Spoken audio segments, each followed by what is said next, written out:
Reis, capítulo 4, a partir do verso 8, diz assim a palavra do Senhor. Sucedeu também um dia que, indo Eliseu a Sunem, havia ali uma mulher rica, o qual reteve a comer pão, ou a convidou a comer pão. E sucedeu que todas as vezes que passava por ali, se dirigia a comer pão. E ela disse ao seu marido: eis que tenho observado que este que passa por nós é um santo homem de Deus. Passamos-lhe, pois, um pequeno quarto junto ao muro, e ali ponhamos uma cama, uma mesa, uma cadeira e um candeeiro. Há de ser que, vindo ele a nós, para ali se retirar. Número 14, verso 14. Então disse ele: que há de fazer por ela? Geazi disse: ora, ela não tem filho, e o seu marido já é velho. 17. E sucedeu a mulher, e a mulher lhe deu à luz a um filho.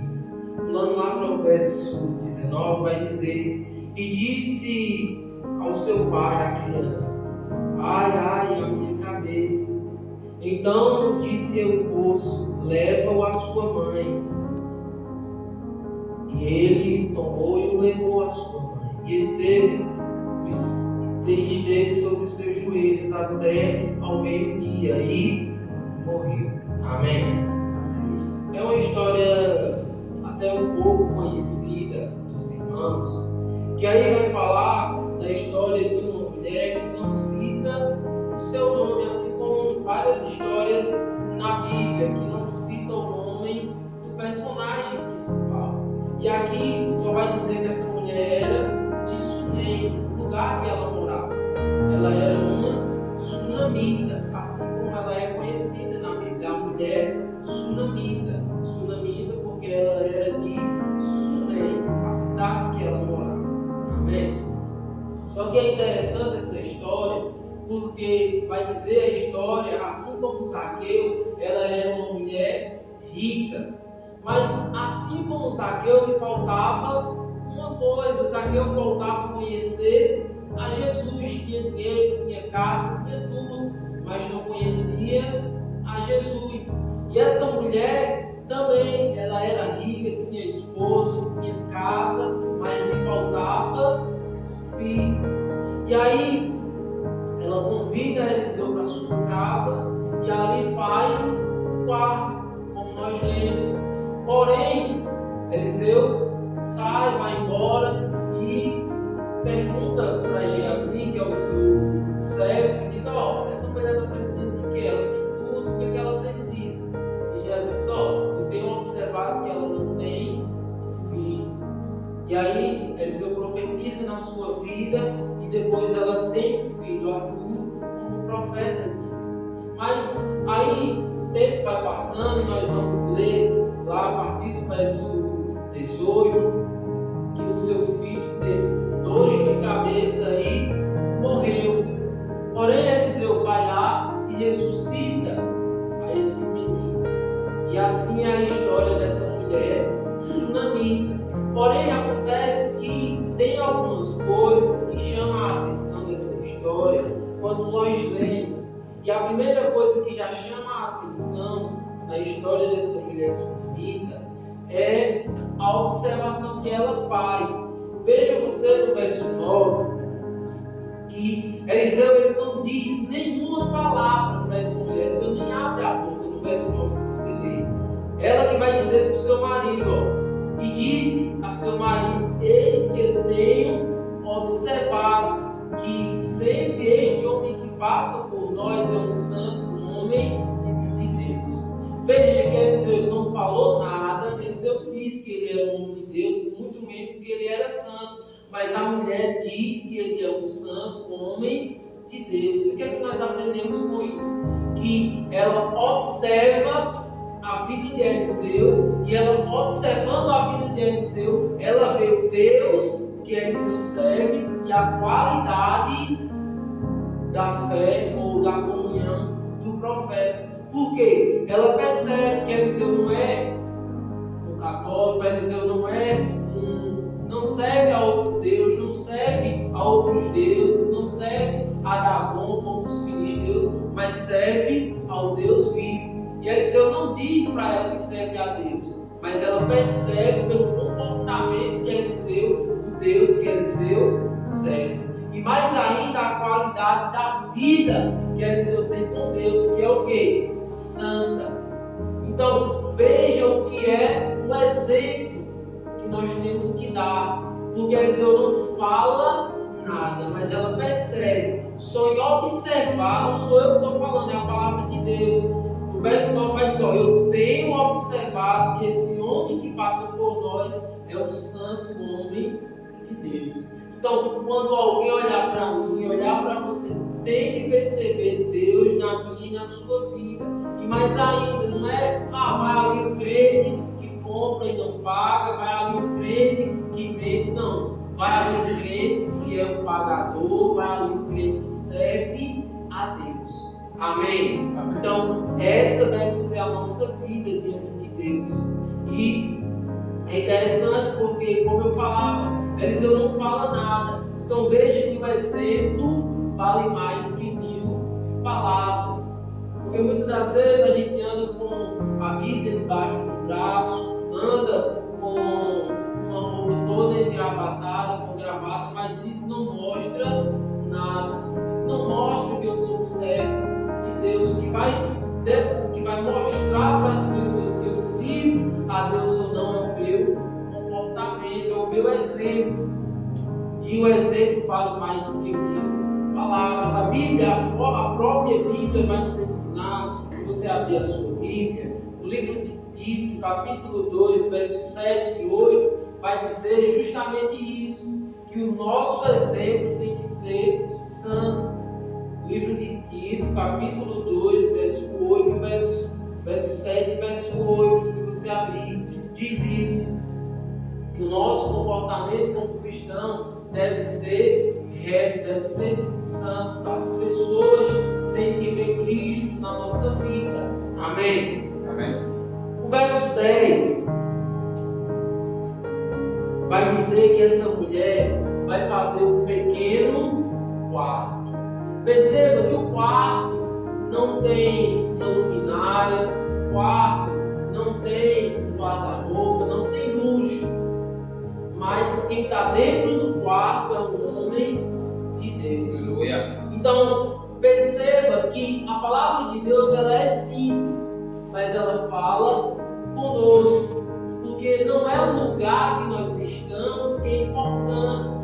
Se tem luxo, não é a nossa casa se é grande, mas se quem está ali é uma mulher e um homem de Deus. Glória. Então nós temos que ser como Eliseu, independente do lugar, se pequeno ou grande, mas que as pessoas venham ver uma mulher e um homem de Deus na nossa vida. Amém? Amém. E é interessante a história da mulher sunamita, porque assim como Zaqueu queria ver a Jesus, mas Jesus vai lá e entra na sua casa. Não é assim a história? Aí olha só o que acontece com essa mulher é bem parecido. Façamos-lhe, pois, um pequeno quarto. Mas antes, quando a gente leu o verso 8, vai dizer que toda vez que Eliseu passava, ele parava para comer pão. Mas ele não ficava, ele só passava. Mas aí a mulher ela diz o quê? Eu não quero que Eliseu só passe na minha casa, eu quero que ele more. Por que ela disse isso? Porque ela faz um quarto para Eliseu. E a palavra de Deus nos ensina que em vários versículos a presença de Eliseu simboliza ou tipifica a presença de Deus. E aí nós aprendemos o seguinte, que a mulher ela não só queria a presença de Deus passando pela casa dela, mas morando com ela.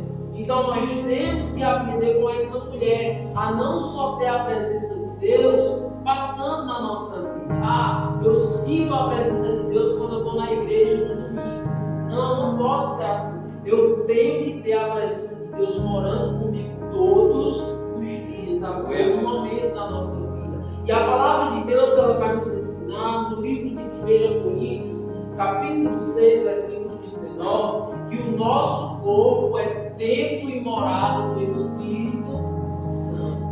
Então, veja que o nosso corpo não é só de passagem do Espírito Santo, ele é templo. Então, o Espírito Santo, a presença de Deus, ela tem que habitar dentro de mim, dentro de você. Amém?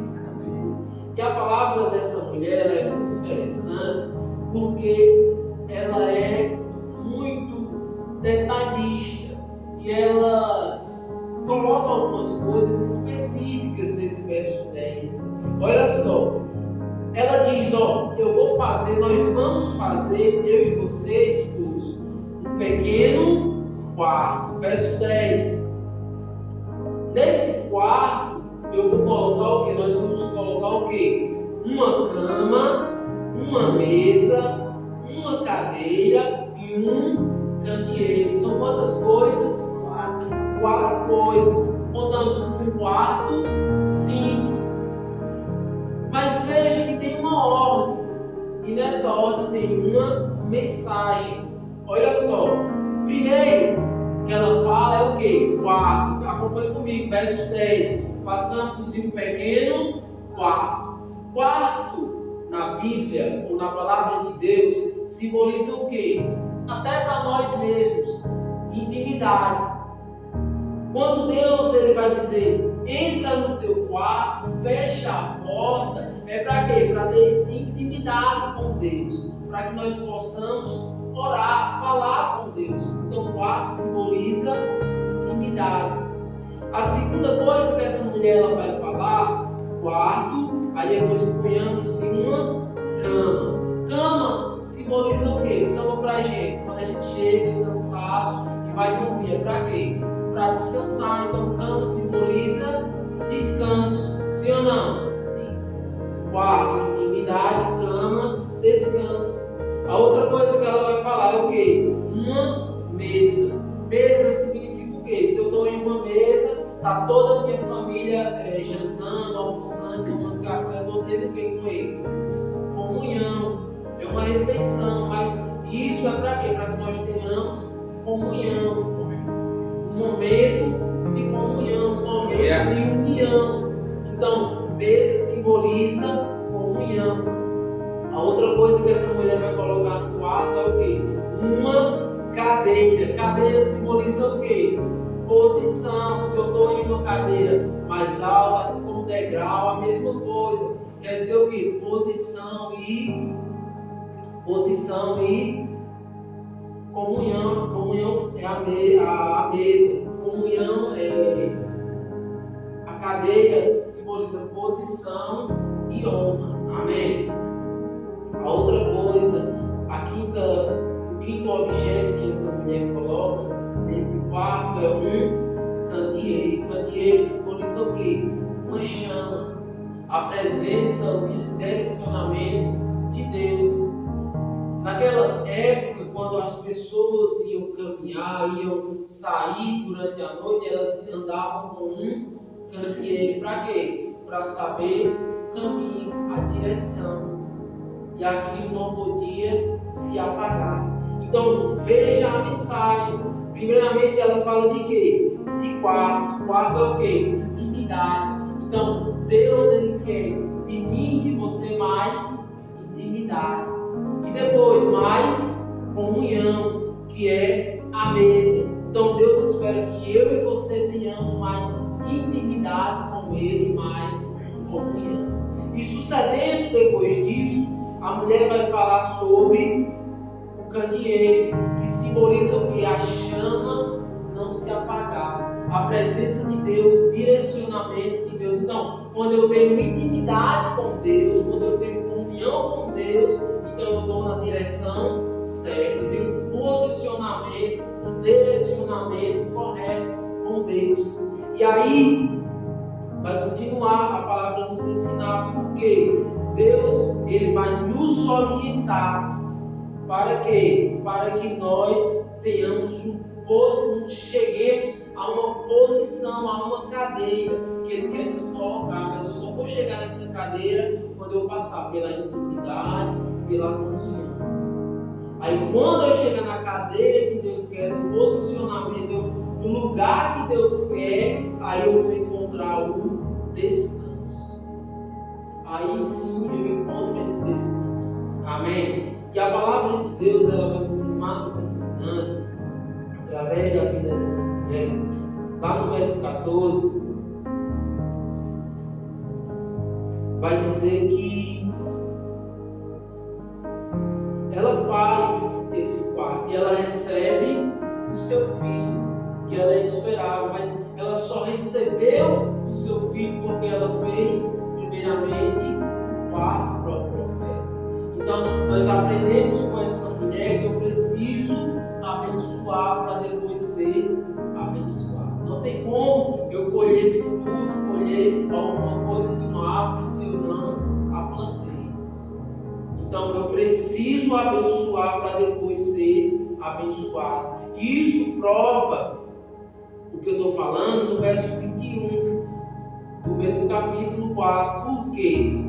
Veja que o desejo dela abençoar o profeta foi a chave da sua vitória. Por quê? Ela faz o quarto para o profeta vem, dorme, descansa e logo em seguida ela recebe o filho que ela tanto queria, que ela precisava. Mas aí o filho dela faz o quê? Morre. Mas o filho ele só ressuscita. Por quê? Porque ela coloca no quarto onde ela fez para o profeta. Se você abrir a sua Bíblia, no verso 21, você vai perceber que ela coloca, ela pega o menino, deitou sobre a cama do homem de Deus. Se ela não tivesse feito o quarto para o profeta, ela tinha recebido o filho? Talvez ela não tivesse recebido. Eu não posso afirmar porque a palavra não deixa isso claro. Mas se ela não tivesse feito o quarto, como é que ela iria colocar o filho no quarto, na cama do profeta, se ela não tinha feito? Então veja que a chave da bênção está em abençoar. Se eu quero ser mais abençoado, eu tenho que abençoar mais. Amém? Amém. E a palavra de Deus continua a nos ensinar, porque veja que no verso 23, essa mulher, ela vai encontrar duas pessoas no caminho quando o menino morre. O menino morreu, o filho dela morreu. Ela não se desesperou, em nenhum momento a palavra vai mostrar isso, se você continuar lendo. Mas ela deixa o menino lá deitado na cama do profeta e vai ao encontro do seu esposo e diz ao seu esposo: manda os servos preparar o cavalo, preparar porque eu vou até o profeta. Então a primeira pessoa que ela encontra antes de chegar no profeta é o seu esposo. Mas ela não disse para o esposo, para o pai do menino, que o menino tinha morrido. Isso tem um segredo. Por quê? Lá no livro que nós lemos, no verso que nós lemos, verso 14, vai dizer que o seu marido já era de idade. Então veja que a gente já entende o quê? Talvez na cabeça daquela mulher, o homem, o seu esposo, não ia resolver o problema. Mas o menino estava morto, ele não tinha a presença, ele não tinha o chamado de ressuscitar aquele menino. Já era de idade, então provavelmente ela tinha pensado que não, se eu disse para ele, ele pode acabar morrendo. Então ela não conta a notícia ruim para o seu marido de imediato, mas diz: eu vou ali no profeta, me deixe ir, prepara o cavalo que eu vou atrás da solução. A segunda pessoa que ela encontra antes de chegar ao profeta é lá no verso 25, é Geazi, que Eliseu vê e manda Geazi aí ao encontro dela. Mas quando Geazi chega, pergunta para ela: tá tudo bem? Ela diz o quê? Vai tudo bem. Ela também não diz nada para Geazi. Então veja que ela encontrou o esposo, encontrou Geazi, mas nenhum dos dois ela contou que tinha acontecido, não contou o problema. E eu e você temos que aprender com essa mulher. Eu não posso, se eu estou com um problema, com uma dificuldade, sair contando para todo. Eu tenho que ir para a pessoa certa. Porque se eu divulgar o meu problema, não vai acontecer o que aconteceu com essa mulher. Se ela tivesse dito para o marido, seu marido podia ter morrido, não ia resolver. Se ela tivesse dito para Geazi, lá na frente, se a gente continuar lendo a história, Geazi só vai divulgar o problema dela, ou seja, nenhum dos dois ia resolver o problema. Geazi, lá na frente, ele vai contar para o rei o que aconteceu na vida dessa mulher e Geazi não resolveu. É tanto que depois Eliseu manda ele até o menino para ressuscitar e o menino não ressuscita. Então veja, através da vida da mulher, eu tenho que ir até uma pessoa que pode resolver. Quem é que pode resolver? Deus. Eu não posso estar divulgando o meu problema, a minha dificuldade para todo mundo, porque as pessoas só vão estar espalhando, não vão resolver. Se eu estou com problema no casamento, está com problema, com dificuldade, se eu contar para alguém, talvez aquela pessoa não com maldade, mas ela só vai dizer, qual a melhor solução? Separa. Não por maldade dela, mas porque na vida dela, qualquer problema ela resolve o quê? Separando. Então, eu e você temos que aprender aí a quem tem uma solução de Deus. E a solução de Deus veio para essa mulher de quem? De Eliseu, através da vida de Eliseu. Amém? Amém. E para que eu possa encerrar, a palavra de Deus vai nos ensinar, através do verso 29, que Eliseu ele manda Geazi, cinge os teus lombos, toma o meu bordão e vai. E Geazi foi até o menino, mas Geazi volta frustrado, porque Geazi não consegue fazer nada, resolver nada. E o que é que nós aprendemos? Isso era para quem? Eliseu, mas o que é que Eliseu faz? Manda Geazi. Então, na minha e na tua vida, tem coisas que sou eu e é você quem tem que fazer. Não é outra pessoa. Eliseu manda Geazi, mas Geazi não podia resolver, porque quem podia resolver era quem? Eliseu. Na nossa vida, para que eu e você possa entender, tem coisas na minha vida que não é o pastor que vai resolver, não é a minha esposa, não é o meu pai, não é a minha mãe, sou eu. Eu quero muito emprego, ora pastor por mim, vai lá para o monte, o pastor ele pode orar, ele pode ir ao monte, ele vai orar. Mas é o pastor que tem que pegar o meu currículo e entregar na empresa? Ele até pode fazer isso, mas será que quem vai receber, vendo lá a minha foto, olhando para a cara do pastor, vai dizer, rapaz, não é a mesma pessoa não. A pessoa que está entregando, está com preguiça de entregar o currículo, será que ela vai ter que trabalhar? Então, veja que tem coisas que sou eu que tenho que fazer, eu que tenho que sair e entregar o currículo. Então, eu tenho que fazer o que Deus mandou. Eu não posso delegar o que Deus mandou para o pastor, para a minha esposa, para quem quer que seja.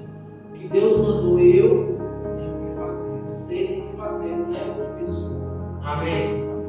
E para encerrar, a palavra de Deus vai nos ensinar que é honrando que nós somos honrados.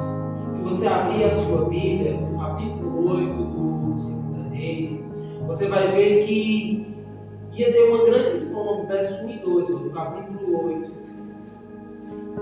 E falou Eliseu àquela mulher, cujo filho vivificara, ou seja, a mulher sunamita, dizendo, levanta-te e vai tu e tua família a peregrinar, onde puderes peregrinar, porque o Senhor chamou a fome, o qual também virá à terra por 7 anos. Veja, quem honra a Deus, quem honra os servos de Deus é honrado por Deus. Por quê? A mulher, ela honrou a vida do profeta e havia uma grande fome que duraria 7 anos na terra. naquela época. E em nenhum outro versículo a gente vai ver outra pessoa sendo avisada que viria uma grande fome, mas por ela ter honrado a vida do servo de Deus, Deus honrou a vida dela. E o exemplo está aí no verso 1 e verso 2, porque ela foi avisada por Deus que viria uma grande fome e ela poderia se preparar. Ela se preparou, saiu da sua casa e foi a peregrinar em outras terras para não morrer de fome.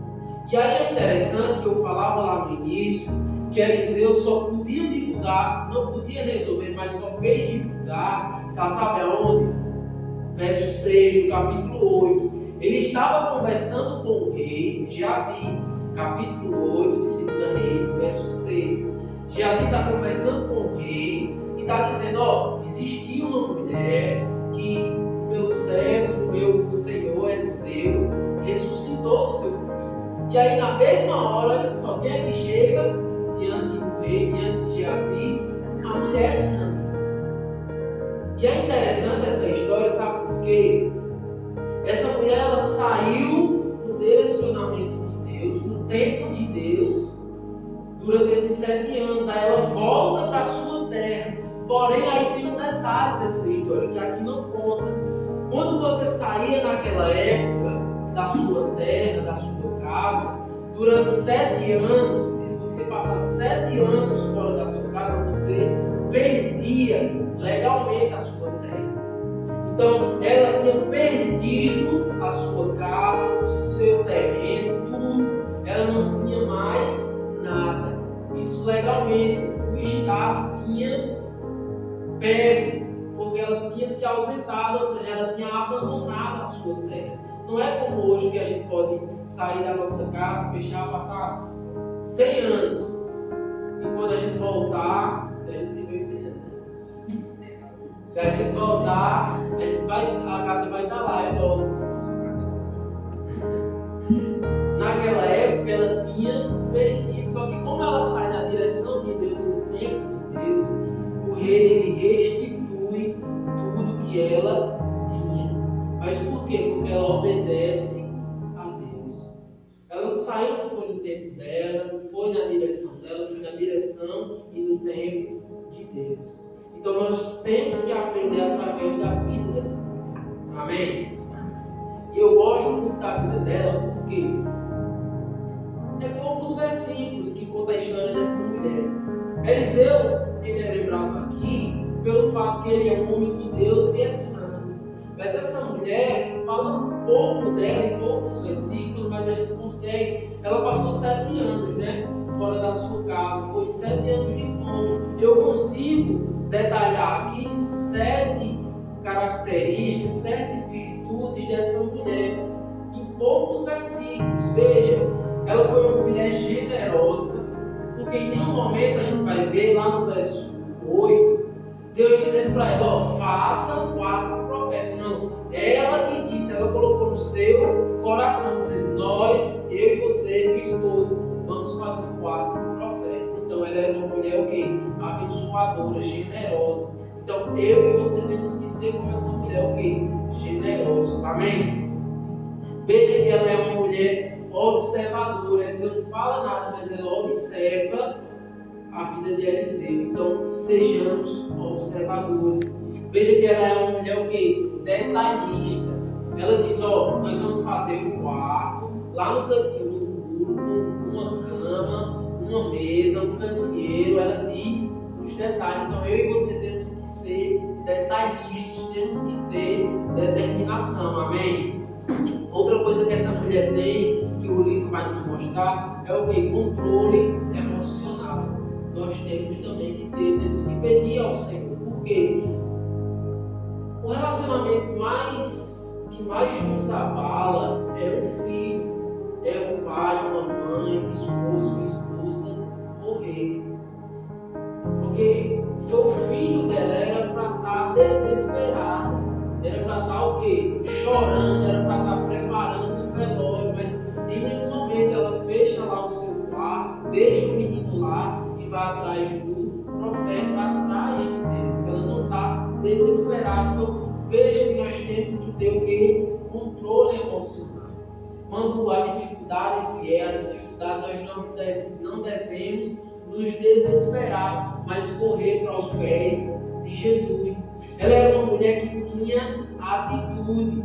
Ela deixa tudo e vai atrás da solução. Outra coisa que essa mulher é o quê? Persistente. Por que ela é persistente? O que determina que eu percebo que ela é persistente?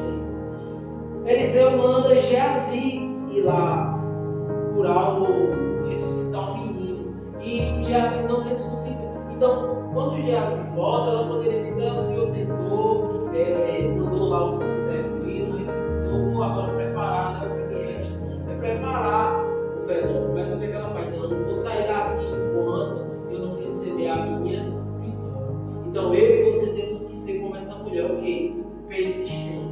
Enquanto eu não receber a minha vitória, enquanto eu não receber aquilo que eu estou buscando, eu não vou sair dos pés de Jesus. Assim como Jacó ele não larga o anjo enquanto ele não é abençoado. Amém? E outra coisa que me chama muito a atenção da vida dessa mulher é a gratidão. Ela é uma mulher grata. Veja que ela deixa e no fim da história ela agradece. Ela se prostra e agradece. Então eu posso ter tudo. Ter dinheiro, ter carro, ter família, ter filhos, ter tudo, ser rico como essa mulher. Mas se eu não tiver a gratidão,